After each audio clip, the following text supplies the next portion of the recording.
নমস্কাৰ ভাস্কৰ জ্যোতি এষ্ট্ৰবাস্তু জ্ঞান চেনেললৈ পুনৰ সকলোকে স্বাগতম জনাইছোঁ। মই পুনৰ আজি এটা নতুন ভিডিঅ' লৈ আহিছোঁ আৰু এই কণ্টেণ্টটো মই আজি 9টা ৰাশিৰ কথা ক'ব বিচাৰিছোঁ আৰু এই 9টা ৰাশিক এটা বিশেষ গ্ৰহই শুভ ফল দিব আৰু কোন ক্ষেত্ৰত শুভ ফল দিব আৰু কোনবোৰ ক্ষেত্ৰত অলপ অসুবিধা প্ৰদান কৰিব এই বিষয়ে মই মোৰ অনুৰাগীসকলৰ বাবে এটা কণ্টেণ্ট বনাব বিচাৰিছোঁ। যোৱাকালি 9 এপ্ৰিলৰ ৰাতি 9:30 বজাত বুধ গ্ৰহটো নিজ ৰাশিত সোমাল আৰু বুধ গ্ৰহ বক্ৰী হৈ আছে আৰু বক্ৰী হৈ 25 এপ্ৰিললৈকে থাকিব মীন ৰাশিত আৰু তাৰপিছত মাৰ্গী গতি লাভ কৰি অহা মাহৰ মে' মাহৰ 10 তাৰিখে মেঘ ৰাশিলৈ গতি কৰিব। অৰ্থাৎ এই কণ্টেণ্টটো মই 9 এপ্ৰিলৰ পৰা অহা মাহৰ 10 মে'লৈকে বুধ গ্ৰহই কি ফল দিব কোনকেইটা ৰাশিক সেই বিষয়ে ক'ম বুলি মই অনুৰাগীসকলৰ আজি ওচৰলৈ আহিছোঁ। বুধ গ্ৰহটো মই আপোনালোকক পোনপ্ৰথমে 4টা ৰাশিৰ কথা কৈছোঁ। এই ৰাশিকেইটাৰ বাবে শুভ। এই ৰাশিকেইটাক বুধ গ্ৰহই ভাল ফল দি যাব। তাৰপিছত মই পুনৰ আকৌ 5টা ৰাশিৰ কথা ক'ম আজি এই ভিডিঅ'টোতে। সেই ভিডিঅ'টোত কি দিব সেইকেইটা ৰাশি মই গোটেইখিনি জানিবৰ বাবে আপোনালোকে এই ভিডিঅ'টো স্কিপ নকৰাকৈ চাই যাব। মই প্ৰথমে মিথুন ৰাশিৰ কথা কৈছোঁ। মিথুন ৰাশিক বুধ গ্ৰহই কৰ্মস্থানত নিজ হৈছে, কিন্তু কৰ্মস্থানত নিজ হোৱাৰ লগে লগে তাত আৰু এটা গ্ৰহ বহি আছে। সেই গ্ৰহটোৰ বিষয়ে মই নকওঁ। সেই গ্ৰহটো বহি থকাৰ কাৰণে বুধ গ্ৰহই আপোনাক মিথুন ৰাশিৰ জাতক জাতিকাসকলক নিজ ভং যোগ দিব। তাৰমানে নিশ্চতাটো নিজ স্থিতিটো ভংগ হৈছে। তাৰমানে কৰ্মক্ষেত্ৰত আপোনাৰ সফলতা হ'ব। আপোনাৰ সম্পত্তি যান বাহন বা এনেকুৱা ধৰণৰ যুগ আহিছে। আপোনাৰ ব্যক্তিত্ব মান সন্মান বাঢ়িব। আপোনাৰ কৰ্মক্ষেত্ৰত আপোনাৰ ভাল, আপোনাৰ উপাৰ্জনৰ ক্ষেত্ৰত আপোনাৰ মনোবল বৃদ্ধি পাব, আপোনাৰ উপাৰ্জন বৃদ্ধি হ'ব, ধন টকা পইচা আপোনাৰ হাতলৈ আহিব। কিন্তু আপুনি কৰ্মক্ষেত্ৰত ভাল ফল বুধ গ্ৰহই আপোনাক দিব। কিন্তু মনোবলটো যাতে আপোনাৰ বৃদ্ধি পায় সেই স্থিতি আগত লৈহে কৰ্ম কৰি যাওক। বুধ গ্ৰহই কিন্তু আপোনাক কৰ্মক্ষেত্ৰত বহুত ভাল ফল দি যাব আৰু ঘৰুৱা পৰিৱেশ মংগলময় হ'ব। আৰু আপোনাৰ এই যান বাহনৰ লগত ভাল যোগ আছে আৰু সা সম্পত্তিৰ লগত আৰু বা তেনেকুৱা ধৰণৰ যদি আপোনাৰ কিবা সাজ পোছাকৰ ক্ষেত্ৰত চিন্তা কৰিছে ভাল ফল পাব। ইয়াৰ পিছত কন্যা ৰাশিৰো আপোনাৰ বুধ গ্ৰহৰ ব্যৱসায় ক্ষেত্ৰত ভাল ফল দিব, কৰ্মক্ষেত্ৰত ভাল ফল দিব, আপোনাৰ ব্যক্তিত্ব আৰু মান সন্মান বঢ়াব আৰু আপোনাৰ হাতলৈ পাবলগীয়া ধন টকা পইচা আহিব 9 এপ্ৰিলৰ পৰা 10 মে'লৈকে। কিন্তু আপোনালোকে এই তৰ্ক বিতৰ্কৰ পৰা অলপ আঁতৰি থাকিব কন্যা ৰাশি। আৰু ঠিক সেইদৰে মই মিথুন ৰাশিৰ কথাও কৈছোঁ, তৰ্ক বিতৰ্কৰ পৰা অলপ আঁতৰি থাকিব। কিন্তু আপোনালোকক ভাল ফল দি যাব, উপাৰ্জনৰ ক্ষেত্ৰত ভাল ফল দি যাব। কিন্তু স্বাস্থ্যৰ ক্ষেত্ৰত অলপ দুৰ্বলতা অনুভৱ কৰিব পাৰে, সেই ক্ষেত্ৰত অলপ চকু ৰাখিব। বুধ গ্ৰহই শুভ মংগলময় ফল দিব। ইয়াৰ পিছত ধনু ৰাশিৰ সম্পত্তি ক্ৰয় যোগ আছে, মান সন্মানো পাব, আপোনাৰ যান বাহনৰ যোগ আছে, ঘৰুৱা পৰিৱেশ মংগলময় হ'ব। আৰু আপোনালোকে যদি কিবা কিনিম বুলি ভাবিছে এই এমাহৰ ভিতৰত অহা মাহৰ 9-10 মে'লৈকে, তেন্তে আপোনালোকৰ মনৰ আশা পূৰ্ণ হ'ব আৰু ঘৰুৱা পৰিৱেশ মংগলময় হ'ব। কিন্তু স্বাস্থ্যৰ ক্ষেত্ৰত সজাগ আৰু সচেতনতা অৱলম্বন কৰিব। কিয় নিজ হ'লে মানে এই জ্বৰ কাহ এনেকুৱা ধৰণৰ বাধা বিঘিনি পাই থাকে।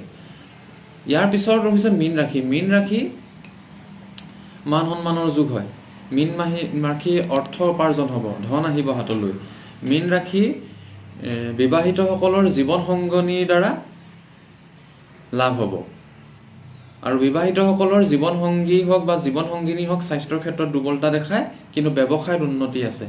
কিন্তু তৰ্ক বিতৰ্কৰ পৰা সাৱধান হ'ব। মই ইয়াত 3টা ৰাশিৰ কথা ক'লোঁ তৰ্ক বিতৰ্কৰ পৰা সাৱধান হ'বৰ বাবে মিথুন, কন্যা আৰু মীন। বাকী ধনুৰাশিৰ ক্ষেত্ৰত ইমান তৰ্ক বিতৰ্কৰ ক্ষেত্ৰত ইমান ভয় নাই। কিন্তু এই গোটেই 4টা ৰাশিক ভাল ফল দি যাব।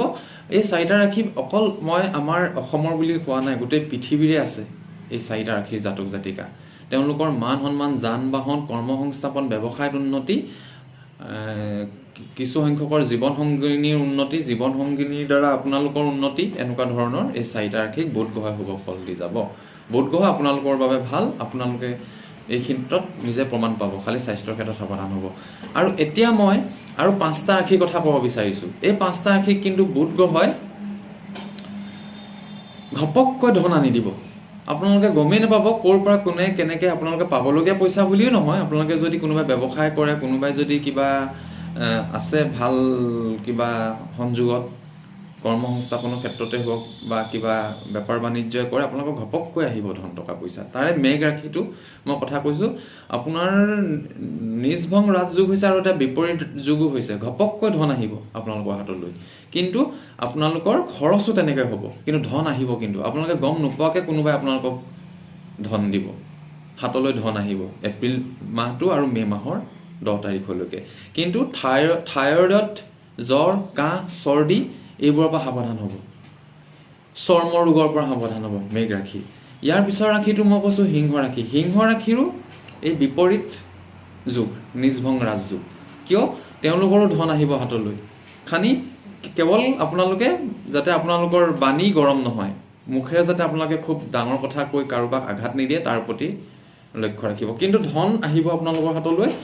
চৰ্দি, জ্বৰ, কাহ, মুখৰ ৰোগ,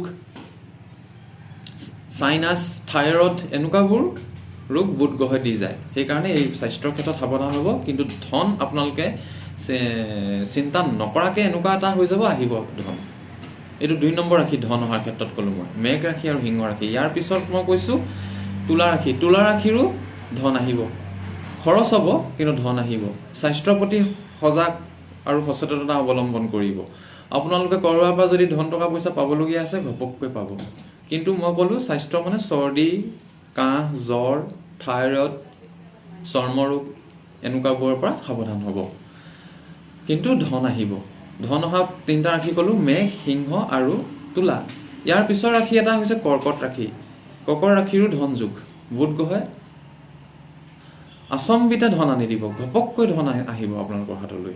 আপোনালোকে এই এপ্ৰিল মাহটোত পাবলগীয়া পইচা যদি ক'ৰবাত আছে, আপোনালোকে চেষ্টা কৰক, বা আপোনালোকৰ ব্যৱসায় বাণিজ্যটো এনেকুৱা হ'ব, ধন আহিব হাতলৈ। আৰু স্বাস্থ্যৰ ক্ষেত্ৰত মই যিখিনি কৈ আহিছোঁ, চৰ্দি, জ্বৰ, কাহ এইবোৰৰ পৰা সাৱধান হ'ব। ইয়াৰ পিছৰ ৰাশিটো হৈছে মকৰ ৰাশি। মকৰ ৰাশিও সেই চৰ্দি, জ্বৰ, কাহ, থাইৰয়ড, স্কিন এনেকুৱাবোৰৰ পৰা অলপ সাৱধান হ'ব, কিন্তু আচম্বিতে ধন আহিব। ধন যোগ আহিছে বুধৰ যোগেদি।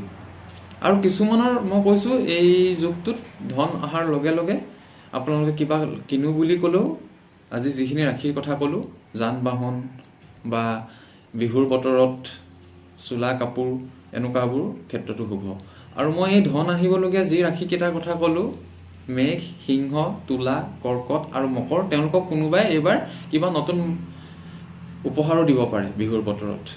কোনোবা চিন্তা কৰি নোপোৱা মানুহে আপোনালোকক এনেকুৱাকৈ উপহাৰ দি দিব, আপোনালোকে ধনৰ সলনি মুঠতে উপহাৰো আহিব পাৰে, ধনো আহিব পাৰে, কিবা গিফ্ট আইটেমো আহিব পাৰে। সেইকাৰণে এই ৰাশিকেইটা কোনো চিন্তা নাই। আৰু প্ৰথমতে কৈ অহা মই মিথুন, কন্যা, ধনু আৰু মীন ৰাশিৰ ক্ষেত্ৰততো নিজাববীয়াকৈ আপোনালোকে কৰ্ম কৰক, আপোনালোকৰ হাতলৈ ধন আহিব। কিন্তু আচম্বিতে ধন নাহিব পাৰে, কিন্তু পোৱা পইচা পাব সেই প্ৰথম 4টা ৰাশিৰ। আৰু আপোনালোকে ধন সম্পত্তি, সা সম্পত্তি, যান বাহন এইবোৰ লোৱাৰ যুগ। মই ক'লোঁ গোটেই পৃথিৱীৰে এই যিখিনি ৰাশি আছে, এই ৰাশিৰ বুধ গ্ৰহে এইটো ফল দিব, খালি স্বাস্থ্যৰ ক্ষেত্ৰত সাৱধান। আৰু আচম্বিতে ঘপককৈ ধন অহা ৰাশিকেইটা মই আকৌ এবাৰ কৈ দিছোঁ, মেঘ ৰাশি, সিংহ ৰাশি, তুলা ৰাশি, কৰ্কট ৰাশি, মকৰ ৰাশি। বুধ গ্ৰহে এই এপ্ৰিল মাহটোত এইকেইটাক ধন দিব। ভাস্কৰজ্যোতি এষ্ট্ৰ বাস্তু চেনেলটো আপোনালোকে অলপ শ্বেয়াৰ কৰি দিব, ছাবস্ক্ৰাইব কৰাই দিব, ভিডিঅ'বোৰো আপোনালোকে শ্বেয়াৰ কৰাই দিব। জন্মকুণ্ডলী অধ্যয়ন কৰাবলৈ হ'লে মোক যোগাযোগ কৰিব। মোৰ হোৱাটছএপ নাম্বাৰ দিয়া আছে। মোৰ ফেচবুকতো ভাস্কৰজ্যোতি গগৈ ফেচবুক একাউণ্ট এটা আছে, আপোনালোকে হোৱাটছএপতো কৰিব পাৰে মোক মেছেজ বা মেছেঞ্জাৰতো কৰিব পাৰে।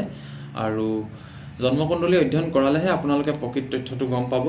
উচিত মূল্য আৰু উচিত খাতি ৰত্নৰ গঢ় মোৰ ওচৰত পোৱা যায়, মূল্যৱান ৰত্ন চাৰ্টিফাইডো কৰা হয়, উইথ প্ৰাইচ লিষ্টটো দিয়া হয় ৰত্নৰ।